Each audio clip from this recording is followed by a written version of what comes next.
Hi Sagittarius, welcome to your When the X Returns reading for May 8th through June 7th.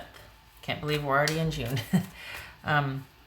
X's are X's for a reason, I get it, but sometimes there's that one that got away or it was a matter of logistics or timing. So hopefully this is, you're still wanting to hear what it has to say if it's one of those X's, not the one that deserves to be an X. Anyway, everything else you need to know about this reading is in the description box below. And I have two recommended reader shout outs. They go to Ignatius Wallace, Tree of Life Messages, and Tarot by Tess. And much love and support to them. And you can find their links in the description box below. All right, so that jumped. For you, Sag, this could be Aries. This could be some mischievous, sort of diva-like behavior, or some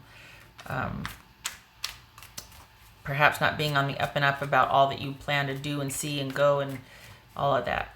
Perhaps there's some sneaking around involved in your situation. All right. This could be somebody acting like a diva or just being really demanding and insistent. Doesn't have to be, just that's what jumped. All right, Sagittarius, when the X returns. I'm going to have a lot of fun with that when Halloween comes. I'm going to make it a little spooky, like sometimes they come back. Oh, that's not funny. Three of Swords. Okay, apologies. This is heartbreak here. All right, Chariot. Oh, okay. So we got Chariot, then we got the Hangman. We've got the Queen of Swords. Yep. Okay, and then we've got the King of Pentacles and the Two of Pentacles. All right, no, Sag, just no. No, this is somebody that wants what they want. They're coming back in, and it might seem like they want things to work out, but this is all about somebody kind of being that demanding diva that we saw. Could even be an Aries, but I feel like this is somebody that's not giving you much room to make an opinion.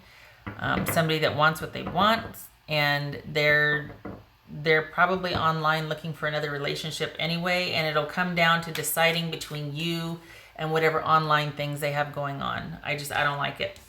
I don't like it, Sag. I don't. All right. What's this Hanged Man about? Hanged Man reversed? No. Yes. Ooh, Hanged Man reversed.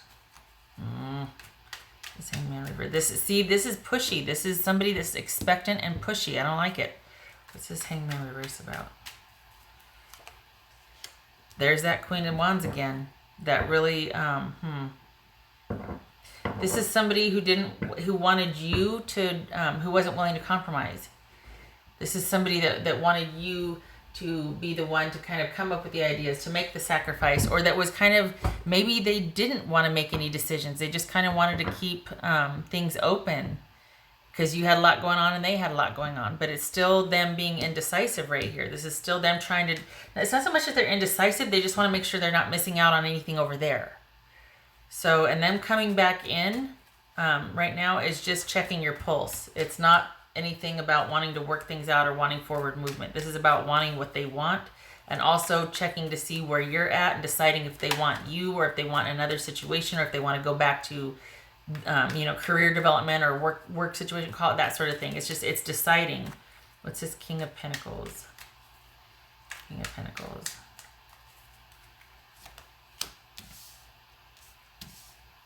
So this would be that basically they didn't want to make any decisions because stuff had to get taken care of. It was a sound, solid decision to end things, but it made sense, but at the same time it was very difficult for them to walk away. But this is them reaching out online. This is also them probably, casting a few nets online, I guess. What's this Queen of Swords about? What's this Queen of Swords about? Yeah, so okay. The thing is like, if you're exhausted and you're resting, then you're resting. But this one's still got feelers out online. They're also probably reaching out to you online.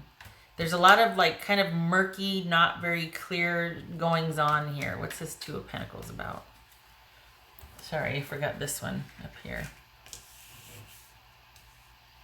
It says, ooh, Eight of Cups. What's this Two of Pentacles about for Sagittarius? Two of Pentacles. Then why come back? They're still deciding and they're going to come back. So if things were secure and they walked away, it's because they didn't want to make a decision. They wanted you to be in charge of everything, and they kind of, I mean, if things were secure and they still walked away, why are they coming back in and then unsure or wanting to, or is it you that were like, you know what, I have to walk away because I'm just not willing to accept whatever's going on anymore. Either you're giving too much time to your work, there's not enough time for us, or we don't know what we're doing or where we're going, and I'm tired of being aimless. I just want to walk away. I don't want to have to put up with this anymore.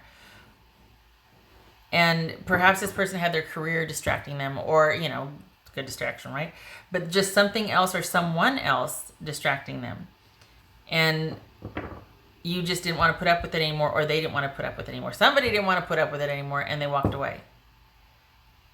Even though things were supposedly secure. Secure maybe in connection and stability only as far as longevity, not necessarily emotional connection. So then they come back in. Here they are coming back in, but it's, even though they're kind of taking a break from the situation, they're still online casting nets, putting out feelers, whatnot. Could even be, like I said, they're talking to you. And they're still indecisive after they come back. So why come back if you're not coming back with a... And it would seem that it's just to take your pulse, or because they just can't quite quit you. You need to walk away. This is the Eight of Cups. You need to get gone. You're already hurting, and they're indecisive at best. There's no cups here for them. And yet you're over here, no. You need to walk away. Because I don't feel like it's, I feel like they're just kind of checking back in, because maybe they're not even forthcoming about that, but they want to see where you're at. And then they're going to be indecisive, and they're going to decide they need more time. What's this Eight of Cups about? Sagittarius. I don't like it. No commitment with this person, no anything with this person. This is friends helping you move on. Basically, this is what this is. Friends helping you move on. Friends getting you back out there and dating in groups, or everybody just kind of goes out and hangs out together, a support system, if you will. But that's what this is right here. You need to know this, because this person is still wishy-washy and unsure for whatever reason. It could be, although I'm not a fan of this situation, I don't think this person is being mean on purpose. I don't think you're being done unto, or it's deliberate. I just think that there might be a maturity issue, like they just don't really want to put all their eggs in one basket. But we got some kings, or we got a couple of kings and queens here. So this would suggest this is an ongoing situation with two adults. Possibly older adults, and this has been going back and forth, and I don't know, I feel like there's nothing here for you, Sag. They're not going to commit, it's not going to get any better. They're still indecisive about you. And it could be that the relationship ended because somebody wasn't willing to make any concessions. I mean, we see that here. This is stubbornness, and we see the Hanged Man here. Someone wasn't willing to make the necessary changes to concentrate, to salvage or to improve the relationship. We got the Eight of Cups twice. Stay gone, Sag. What else for Sagittarius? Snapshot, please. You poor thing. Yeah, see, this is something that's been eating away at you. This has always been kind of maybe a problematic relationship, or one that wasn't without its challenges. There was always something kind of getting in the way of you two connecting. And this would suggest also that somebody might have been very strategic with disseminating information So that could be what this is here also, this Queen of Swords. Very strategic with how they give information. So, I'm sorry, Sag. This is not a good idea for you. Another card, please. Confirmation. What does Sag need to know?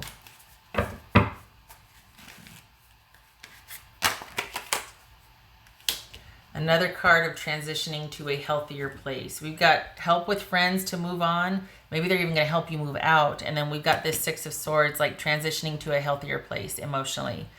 I don't think that's with this person. Because at best, they're still indecisive for whatever reason. But they're indecisive. And they don't want to stop whatever they're doing. I think their security, Sag, is paramount to them. I think their monetary security, their wealth, their position, what they have, where they're at, even the property. Maybe they lived in the same place for 30 years and they don't want to change that. But whatever it is, that's paramount. Other than this one prefers control over connection. Control and security over connection, because they can't connect or feel secure unless they have that in place. So that will always take precedent with this type of person. So they value security and predictability. So that's what they're going for. That's going to always be prized over indecisiveness, or preferred over having to make any changes on their end. It's probably very difficult for this person to compromise. All right, what else does Sagittarius? What does Sagittarius need to know? What do you need to know? What do you need to know? Gild the lily here. All right, so we've got Two of Wands and Two of Pentacles reversed. So Two of Pentacles reversed is all about, again, with the indecisive, the financial disorganization, the not making the choices, not making decisions. Everything's up in the air, indecisive. We've got, where's the indecisive? Right here is indecisive. So this is a relationship or a connection that never found its footing. Regardless of how you feel about this person, this is something that never found its footing, and it could be because it was strategically engineered. I get all sciencey, but it could be that someone was very deliberately keeping things in flux so that things never got a chance to be secure or stable. They made it so that this always came first, and you and your priorities and wants always came second. And so, but it could be, it's almost like, okay, well, you never gave me a reason why. You know, it's like, well, I have all these other things I have to do, this and that, whatever. And perhaps you, Sag, are like, well, what about this, that, and that? Well, that's not a good enough reason. So it's not that you didn't give them a reason why, it's just that it wasn't good enough by their standards. There's a difference. So I feel like this also kind of has this bent where they're kind of checking back in, but then it's still going to be your fault for things not working out, or there's going to be some kind of reason why on your end that things couldn't progress. But at the same time, this is somebody that isn't going to move from where they're at or give up much on their end. So it's always kind of going to be up to you to make those concessions or make that compromise. It's also always going to be your fault if things don't work out. So I don't think that's deliberate. I just think that this person doesn't want to be vulnerable. They don't want to. So yeah, I mean, they're not bad, but I don't feel like this person is meeting you halfway, like, at all. And I feel like that was always an issue with this relationship. This could be you're moving out of the home too, or someone's moving out of the home. Maybe that's all that you're talking about, is just the business end of detaching, because we've got movement here, we've got movement. All right. Me personally, between you and me and Fence Post, I'd be like, you know what, I'll help you make that decision. We don't need to be indecisive about this. It's pretty crystal clear, but I also know that it's not that easy. I just see, for me, it feels like they're not ever really going to compromise or meet you halfway. So it might look like that you're the one that kind of has to, you know, well, it might be like, you know, I'm just here waiting for you. This is all you. It's like, no, it doesn't have to be all me, does it? You can meet me halfway on this. So I don't like that I feel like the ball is always left in your court, and I don't like that. That's what it feels like. If I'm wrong, I'm wrong. It doesn't resonate. But if I am, there's nothing for you here. We got 3 cards that's saying that you need to walk away. You need to keep going. And you probably know this, and that's why you're heartbroken. Because this is always going to be rife with problems because somebody sits firmly in the seat of control and is not willing to make the necessary sacrifices when it comes to things moving forward, when it comes to being active or involved and working together. All right. Okay, Sag, that is what I have for you. I hope this was helpful. I'm sorry about this. I hope you keep moving through your sadness and your grief and keep processing it. It will get better, July, but not. Just keep going. Just keep going forward. Don't look back and don't. They can be indecisive. That's fine. You get to move on. All right. You take care.